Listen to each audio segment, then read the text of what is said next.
Let's say China. China. China. China. China. China.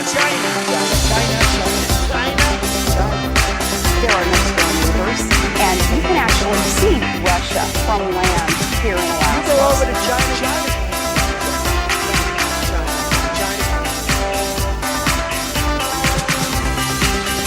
I did not have sexual relations with that woman.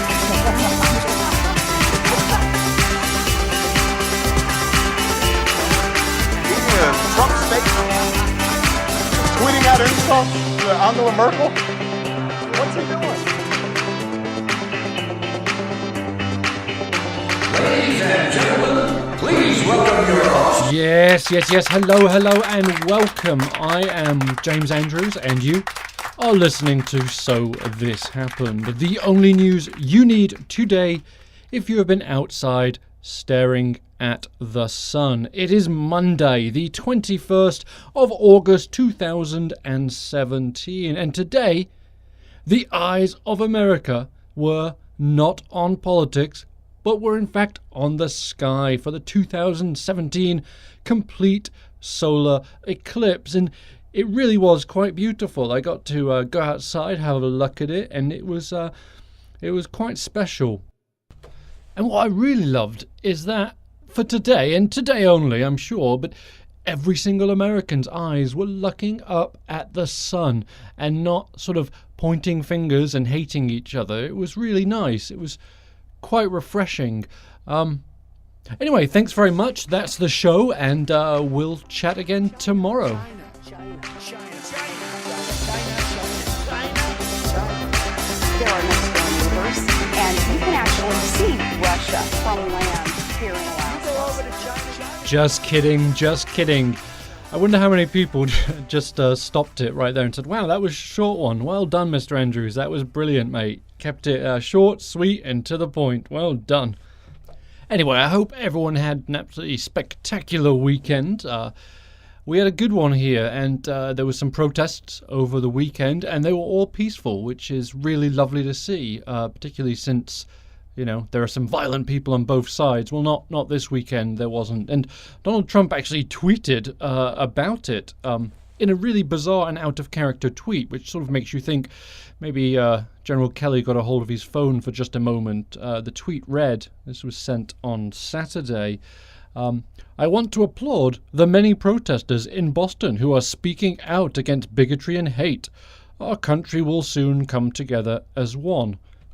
And it's a nice tweet. I mean, I can find no fault with that. It's what a president should say. But it does seem a bit, it seems a bit false coming from Donald Trump, because all these other tweets have been so angry about it all. I mean, earlier in the day, he had tweeted out, looks like many anti-police agitators in Boston. Police are looking tough and smart. Thank you.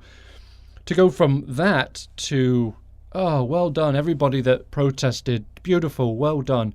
It just does feel that someone just grabbed his phone and sent it out. And I know people are just going to say, oh, you're just never going to give Donald Trump a fair chance, Mr. Andrews. Everything he says, you're just going to turn around. And, well, I'm just looking at what we've seen from him in the past. You know, a leopard maybe can change its spots, but it can't change them overnight. And in order to do that, it has to be a really nice leopard for a really long time. And so, well, we'll see what happens with Donald there. But next I want to move our attention to Steve Bannon, who was fired from the White House on Friday, and it seemed to make a lot of people very happy, and it seemed to make a lot of other people really upset. The editor of Breitbart News tweeted out #war, and, well, I have some thoughts on that, which I'm going to share in a moment, but I'm going to back it up just a little bit so you see where I'm coming from on this. I'm not sure that Steve Bannon was fired from the White House. I suspect, and this is where I'm going to put a little bit of a tin hat on and do a little conspiracy thing, but I think it holds water, this one, I really do. I don't think he was fired at all. I think he has left with the president's blessings, if not the president's idea to do this. Donald Trump has tweeted out a lot of very nice things about Steve Bannon. Firstly, he said, "I want to thank Steve Bannon for his service. He came to the campaign during my run against crooked Hillary Clinton. It was great. Thanks, S." So it doesn't really sound to me that there's much animosity between the two. And then later in the day, he tweeted out, "Steve Bannon will be a tough and smart new voice at Breitbart News, maybe even better than ever before. Fake news needs the competition." And, well, firstly, Steve Bannon's not a new voice at Breitbart, is he? I mean, the fucker founded it. So to say he's the new voice at Breitbart's a bit of a stretch. But this is where I want to bring my little conspiracy theory in here a little bit. Donald Trump has been rallying against what he's calling the fake news media for a long time, and that appears to be anybody that says anything that he finds unacceptable. And Fox News is literally one story away from being labelled fake news as well. I guarantee it. That's coming. Breitbart News, on the other hand, is a platform that Donald Trump can control with the help of his buddy Steve Bannon, and they can release whatever stories they want. Whatever the validity of them is, it doesn't really matter. Breitbart's just going to release them. Donald Trump's base really enjoys reading Breitbart.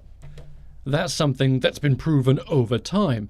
So now Steve Bannon leaves the White House, and all of a sudden he's back at Breitbart News. Now, if he and Donald Trump are still buddy-buddy, which I'm sure they are, that means that Donald Trump now is going to have a direct outlet to his fans and his supporters through Steve Bannon and Breitbart News.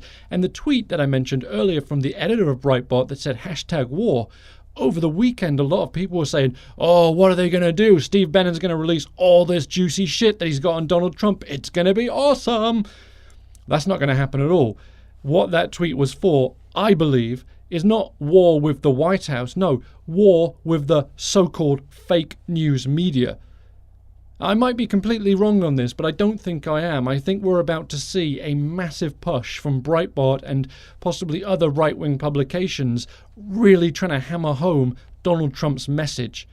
And I would not be surprised at all if Breitbart News becomes Trump Times in a matter of weeks. Perhaps not in name, but certainly in message.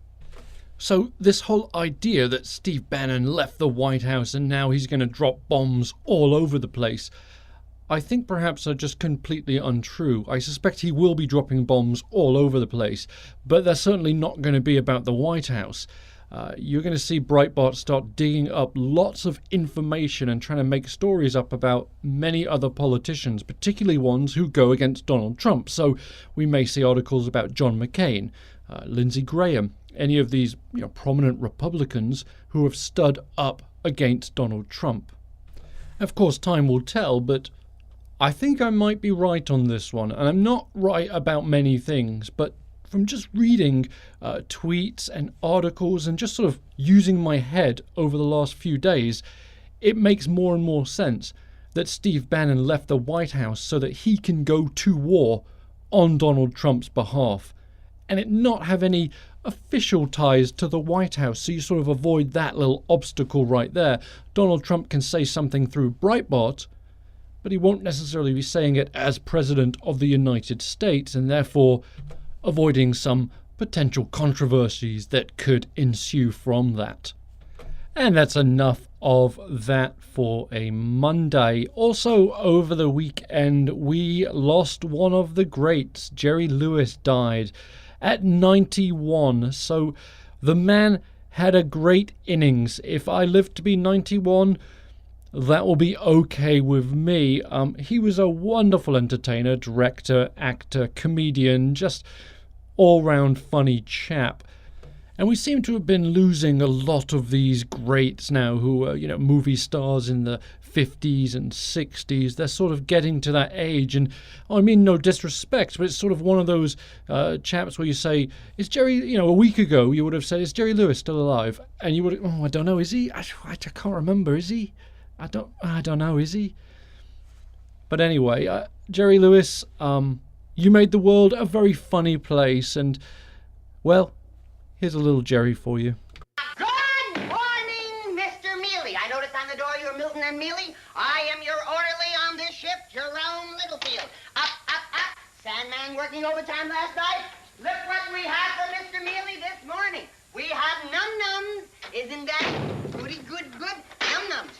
We have oatmeal, lumpy oatmeal, eggs, toast, Eggos, coffee. Is that marvelous? Lumpy oatmeal. Is that wonderful? Not before we brush our teeth. Not before we clean ourselves. Not before we brush our teeth. We brush. Oh. Here we are, sit nicely. This is the way we brush our teeth.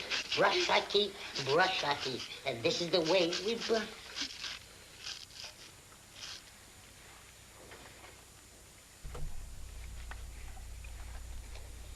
All right, where are they? Oh, Jerry.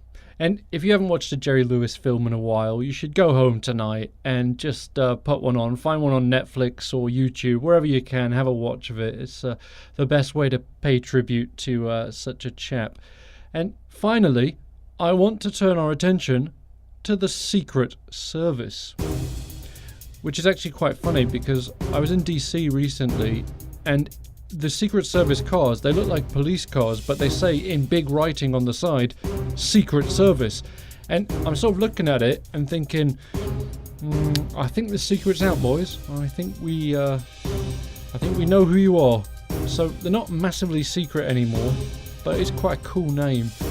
Anyway, the Secret Service today said that their budget is stretched dangerously thin, in part because of how many people they have to protect due to Donald Trump's rather large family and also rather extensive trips.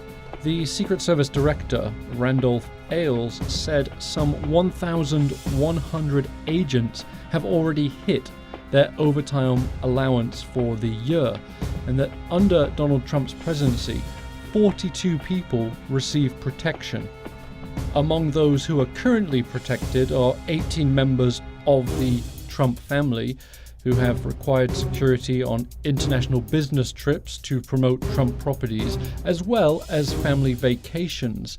Some of the bills, this is according to USA Today report, include an estimated $3 million per visit to Mr. Trump's Mar-a-Lago golf resort in Florida. So every weekend when he was going down there, it was costing us, the taxpayers, $3 million in Secret Service fees. And we all know how many times he went to Mar-a-Lago, and don't worry, that'll start up again as soon as it's not as hot as hell in Florida.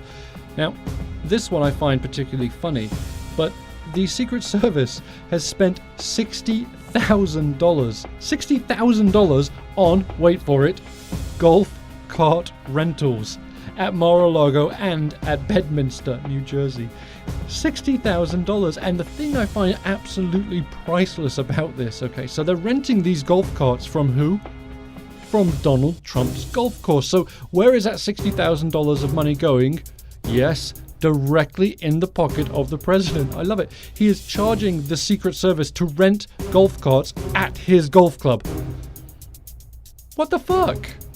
And then this one actually really annoys me because, as you know, Eric Trump is my punching bag. I think he's an elephant murdering fuck. I really hate the man. But the Secret Service spent nearly $100,000 on hotels to protect Eric during a business trip he took to Uruguay. So there is $100,000 of our money going to protect Eric Trump when he was on a business trip so he could make more money for the Trump family. It doesn't seem very fair to me either.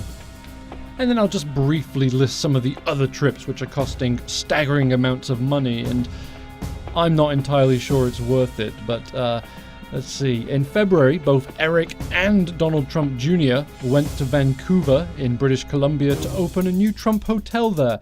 And then they went to Dubai to open a new Trump golf course, which is just amazing.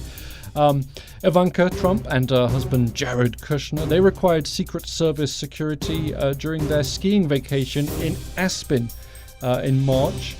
Tiffany Trump and her boy Tiffany, That's Donald's other daughter, the one that nobody knows, but she is there. She's a Trump, Tiffany Trump. Her and her boyfriend, who we don't know who he is, they've received protection on recent trips to Germany and Hungary. And so, what we get out of this is that every time one of the Trump kids travels somewhere and stays in a very exclusive, expensive hotel to add more money to their dad's pockets, which is at the end of the day what they're doing, they're increasing the Trump Corporation, we're paying for all that. Isn't that weird? And on that strange thought, I'm going to say goodbye, and we'll chat again tomorrow. And thank you very much for listening. And if you like the podcast, please subscribe and write a nice little review for me. And if you want to continue our conversation, we can do that on Twitter at SoThisHappen. Anyway, we'll chat again tomorrow. Take care. Goodbye.